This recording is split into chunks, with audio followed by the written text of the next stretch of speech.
This is Admiral Preparedness here. I want to show you something I come up with a while back. Of course, everybody's seen these things.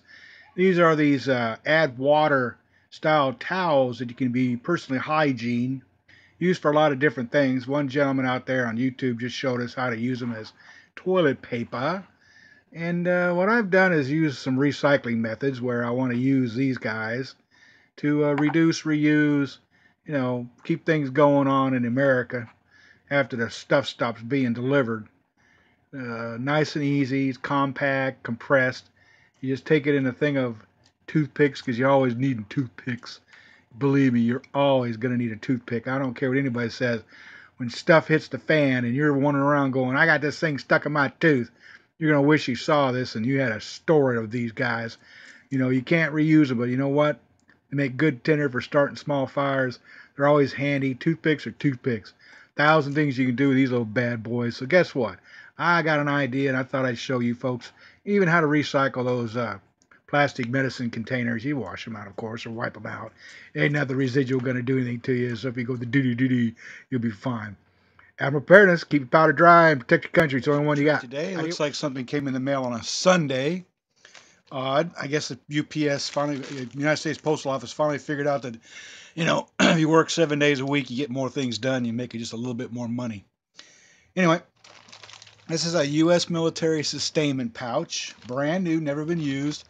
Still has the original United States government packaging, the NSN or National Stock Number, quantity, some other information here that talks about the manufacturing of it. This one obviously is July of 05. So this has been sitting in a warehouse somewhere, probably forever, on a contract that somebody got. We're going to look at it to see if we can find out who made it. It's thermally sealed, so we're just going to open up with our nifty 550 non-military spec scissors that I always need to have laying around. Please ignore the bird in the background. That's my dinner tonight. And what we have here is a nice big military sustainment pouch. You've got your buttons, clips, your name tag for the soldier, airman, sailor, marine to put in there. As you can tell, has a standard issue pressure clip. These things I got an idea for how to make these lockable, but that's a patent idea.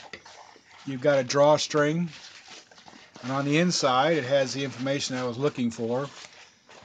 Pretty much what it is a MOL 2 modular lightweight load carrying equipment sustainment pouch. National stock number, the lot number. It's lot number 1, so it's one of the first ones that were ever produced by this company. It talks about how to take care of it, hand wash it. It's got a double stitched seal.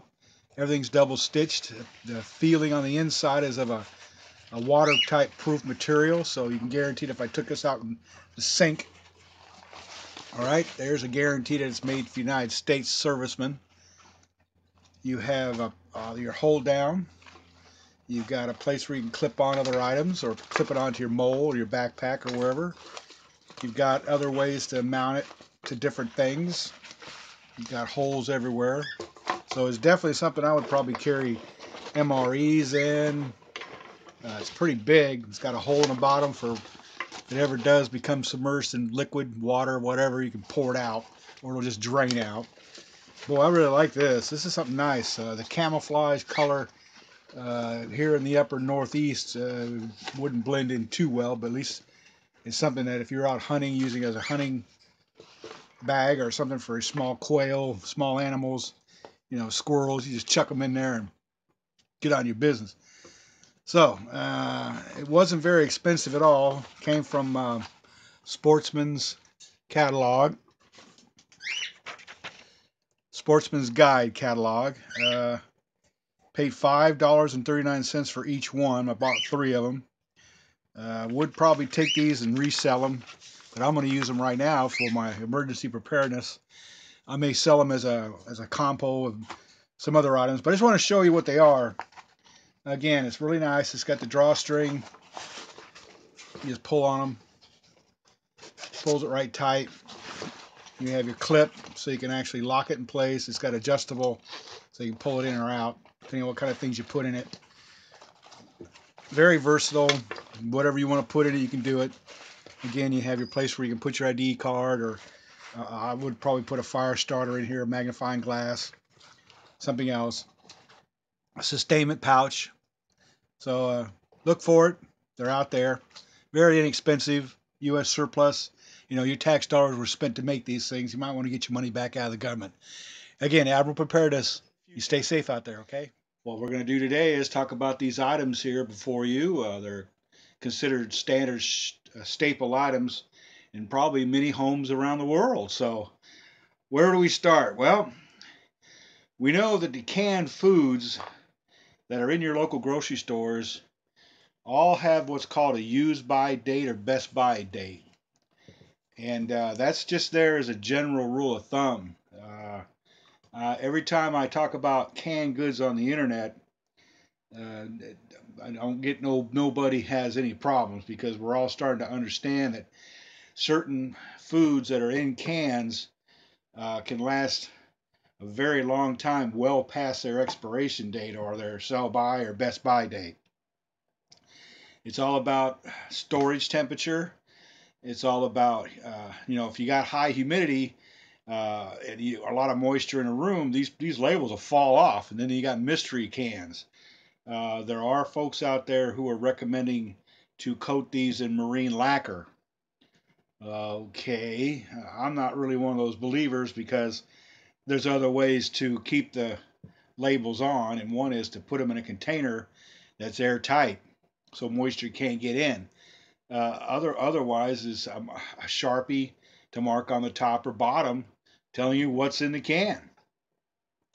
Where I live, I don't have to worry about that. Now, if there's ever a major flood down there, well, that's another thing. If it gets that deep, then it's a total write-off anyway. But these cans have been found under the ocean, underwater, freshwater lakes and whatnot, and are perfectly edible when the scientists or researchers open them up.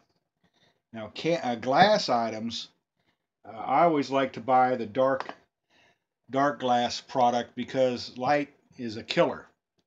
The sunlight of an area or just ambient room light will destroy items in these glass containers like these guys. Uh, these were meant to be on a store shelf for a very short period of time. Remember that. The consumer foods are not meant to be living in that grocery store for more than a week, 2 weeks at the most. That's why they cycle the food out. Now, what you do with it is you'll bring it home, put it in your pantry, close the door, and the light can't get to it. And if you store food like these, put them where the light can't get to them. I like to keep them in the original plastic just to make them easier to have. Now, when you come to these plastic bottles, you got to be very careful with these plastic bottles. I don't really like long-term consumer items in plastic, because other than glass and cans, this plastic may tendency to what's called breathe, or allow it to not last as long, because the seal or the actual if you go down and look at this in a subatomic, microscopic world, it's still porous. It's just that it's like glass. If you looked at glass windows from 100 to 300 years ago, it's thicker at the bottom than it is at the top, because glass is still liquid. Plastic's new. It's an advent of the petrochemical industry. But cans, I don't know if you've heard about Napoleon, but somebody said, your troops are fed. If they're not going to be happy, they won't want to fight. So that's the old story of the advent of the can. They invented the can before the can opener, and those poor troops were out there in the middle of nowhere trying to open up a can with their battle knives, and it was a mess. But we can get back to the fact that these foods can last a very, very long time. One is when you're a prepper, you're a hoarder, you're somebody out there who has to drive 60 miles one way to get to a grocery store. That's where those folks they stock up. They don't want to have to keep going back and forth because it's expensive. And I feel for those folks because as I used to travel across the country by air, nothing else to do but look out the window of the airplane and look down, and you see this house in the middle of the vast open area, and you think either they grow that food or they got to go to the store and get it. Uh, the old days where every month you went to the grocery store and stocked up and you brought back your month's worth of your stores. That's still going on, folks. You just don't see it. There's no TV show out there showing Mr. and Mrs. Jones who live in Kansas, where the nearest town is 80 miles away, and that's not by as the crows fly. That's by the roads that they have to go around because people have property. They don't want the cities coming in and counties and states, putting roads in the middle of their farms. Uh, with the advent of drone technology, I can see that the food delivery will revolutionize living in rural America. Trust me, I can guarantee that there'll be drones now tasked to deliver your groceries via air. I'm not talking about some little toy drone either. I'm talking about something the size of a bus that'll be able to fly around and land or hover, and your groceries will come down in a box and you're good to go. And it won't be very expensive at all, folks. Trust me, it will not be very expensive. It's just that's the future. For you guys out there who are like me, you're sci-fi freaks, then you look at Star Trek or you look at Star Wars or you start thinking of all the advent technologies that are around us right now. Those are those dreamers and thinkers of years ago. They made it to reality. But that goes with food too. These guys here are all healthy alternatives to eating organic, or you got to eat, but I always say eat what you store what you eat, because that way you won't suffer food fatigue during a grid down SHTF event that's extended. Now, we all know, and you have to look at reality here. There are different folks out there who are playing the mind games of what ifs. Well, everybody's different. Everybody's story is going to be different. Mine may be this, yours may be that. You just have to take each one for a grain of salt, so you don't get yourself all wrapped around it, thinking that you're going to die if you don't have spam saved up, or you're going to die if you don't have, come on now, baby back. That's a luxury item. But you need your caloric intake, you need your vitamins, you need your minerals.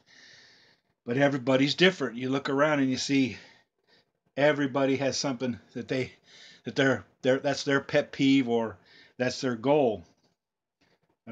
Just have some kind of a plan. If you go out to Salt Lake City, Utah, or anywhere in Utah, and talk to anybody there who's Mormon, I can guarantee that they got about a year's worth of food in their families, their compounds, their wherever they're living. And I totally respect those folks for that, because they're being directed the right path for self-sufficiency. And look where they're living. My God, it's the desert up there. If it doesn't rain, they don't have water. So you got to take that for what it's worth also. For you folks who are living in suburbia, you've got the same situation. There's a young lady out there in Northern California who's doing her fictitious blog right now, and I respect what she's doing, but she's kind of way off track when it comes to certain things, because she's out there moving around by herself in her little, scenario, and I can guarantee within the first couple of weeks of an SHTF grid down, she's going to be hunkered indoors, and the marauder's going to be out, or the thug's going to be out, because or she's going to get scarfed up by the military and the social services that'll be followed suit as soon as the SHT event occurs, or a grid down once the rioting stops. You can bet your bottom dollar that I'm not going to be anywhere near a grocery store during a grid down. I don't need to. I've got plenty of what's here in multiple quantities and other items. This is just an example of what I picked up recently. If you see one of these, get two. If you see one of these, get two of them and put one away. If you can't afford it, then you need to go down to the food banks. The ones here are a little particular. They want to take some information from you, and they're not just going to let you grab a bunch of groceries and leave. But if you are in dire straits and you're situated where you need to get food, because that's all you're going to need to survive, then head on down to the food bank and suck back the pride, and go do it, because they're there to help you. That's what they're there for. That food's all excellent food. It's just the grocery stores are looking for a tax write-off, and personal donations are those. But now I went to give some of this to the food bank, and the lady turned me down because of the expiration date. I stood there and looked at her and went, "Ma'am, you need to educate yourself a little bit more on these vittles, because that's as good as gold in there. That's never going to deteriorate." But then she gave me, "Well, this is our policy." I said, "Well, I need to talk to somebody in charge, because that's." And then, of course, I run into a piece of red tape, and I finally just threw up my arms and gave up. I said, "Okay, fine, I'll just take it back home and eat it myself. I'm sorry, I'm trying to help out the community. If that's the way you feel, you guys can starve, because when times are terrible, you're going to grab that can and wish the hell you had it." But that's neither here nor there. That's just how it went. Uh, One thing about glass, for all you folks out there who like to can your own food and stuff, and I cringe when I'm looking at these food stores. At least put them where they can't, if there's an explosion, or if there's a terrorist attack, and you're sitting there with all this glass in your basement or your storage area, and next thing you know, because something caused the earth to move a little bit, now this stuff has been broken, and now it's all over the place making a big mess. At least, put something across the front so it can't go flying when something happens seriously.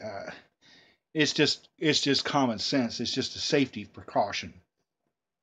If you have glass items, put them on the bottom shelves. Put all your heavy items on the bottom, so that your storage units don't fall over. That's a scenario. If heaven forbid, the caldera out in the west goes, what is it? Who is it? Yosemite. Uh, the I'll have to stop right now because I'm kind of having a brain fart, but you people know what I'm talking about. If one of those calderas or volcanoes go and it causes major earthquakes where there normally aren't earthquakes, you're going to have a lot of stuff going over the ground. Just make sure you protect it. What you have to understand also, when it comes to people like me, we'll sit there and babble for the next 35 minutes just to help ourselves be heard, help our hubbies here. We don't go with that. But I completely screwed this whole thing up, so I apologize for that. How long am I into this? 12 minutes. So that's about right. I don't have an editing software where I could cut it out either, so we're just going to let it keep going.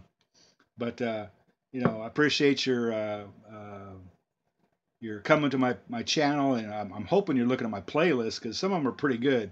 At least I think so. But then again, I'm outstanding in my own field. I just don't know what that field is.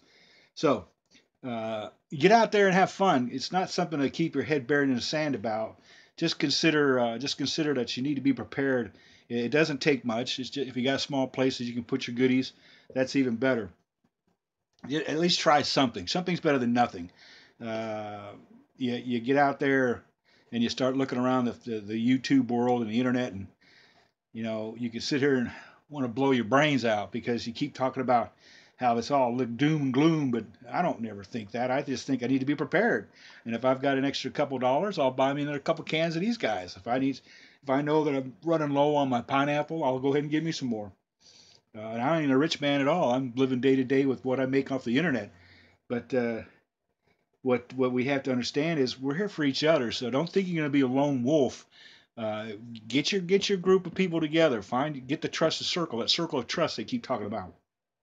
Uh, you hear about these fellas out there who are Rambos, and I get a kick out of it because they got more guns than brains. You can only shoot one at a time. And for the folks out there who live well away from other people, you're going to be the ones to survive this. You have a better chance because your isolation is going to keep you from getting all the nasties that the city life, the urban and the metropolitan folks. I could pretty much put spot on that if you live in a high rise above 10 stories, jump. just end it. Grab the kids and try to get out, because good luck. I mean, you watch these movies that are 40 years old, and they're still true to this day about what can happen in metropolitan America or Europe or Asia. If you can get out, get out. If you know some place to go, go. If you're gonna want to bug in, I can guarantee that you need to buy about 20 fire extinguishers and keep those things handy, because a lot of thugs out there have been coming on the internet saying, hey, look, if I can't get it from you, I'll just burn you out. And they're dead serious. They ain't kidding around, because they know that the authorities won't be around to stop the incident from occurring.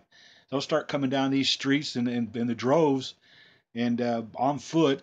They're not going to have horses. It's this fantasy about having gasoline will be gone. Your best bet is to be as quiet as you can, and don't allow them folks to even know you're even there. I've got something I want to show you that I got a while back that I thought of.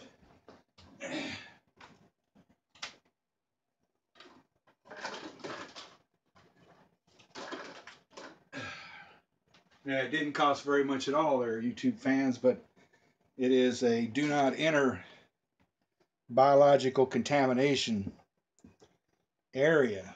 So if you're going to be one of these folks that wants to take your chances at, walking around a biological contamination biohazard area and think that you're going to be able to go into that domicile or wherever and pilfer it, well, I got news for you. You ain't going to get not much help of anybody else wanting to come in and help you, because if you saw a do not enter biohazard, let me open this up. Do not enter biohazard on a window, on a door, would you go into that room if that was what was going across every window and door on a domicile? I seriously don't think you would. Now, you can go out there and do your research, find those documents that your local municipality uses to show biohazard on buildings and domiciles. So you print those out on your computer. You don't ever date them. You don't have the WW whatever at the bottom of the page. You make it look as official and real as possible, and you staple it to the door, your front door and your side doors, during a grid down SHTF event. And I can guarantee that nobody is going to come around that property.